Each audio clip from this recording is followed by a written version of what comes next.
That's as fast as I've ever seen her. Yeah, I know. We've almost got a race fit, folks.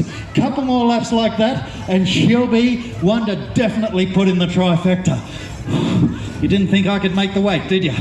Now, we're going to tell you also about the little horse that I rode in on, and her name is Twisty McWonderful. Oh, very good. Stole your horse. Now, Twisty McWonderful over here, ladies and gentlemen. This little brown and white horse here, isn't she gorgeous? I initially got this horse for my wife. I thought it was a pretty good swap. And I've had it for about 20 years now. Anyway, never been happier. So Twist, give us a look at your show jumping manoeuvres here. You got that any? I know it's the end of the day, it's the last show. I'm sure we can get just one more hurdle. Up and over. You ready? Hey, not bad, not bad. Okay, so she's a great little horse, but she's not the most famous horse in the troop. The most famous horse in the troop, ladies and gentlemen, is the brown and white paint horse. His name is Widowmaker. We call him Widowmaker. Oh, very nice. Here he is, folks.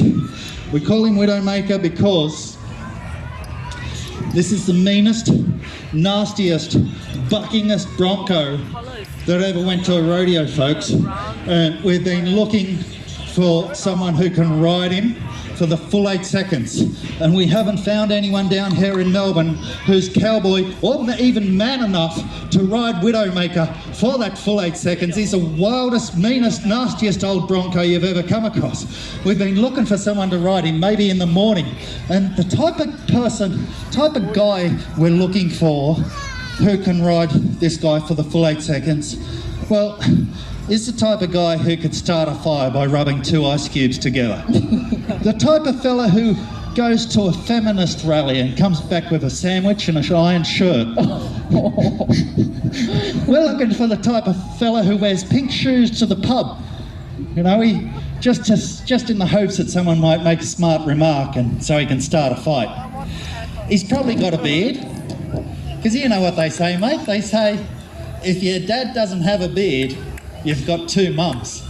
So that's the type of fella we're looking for, who might be able to ride Widowmaker first thing in the morning. Righto, will you bring him around here first thing in the morning? And we'll see.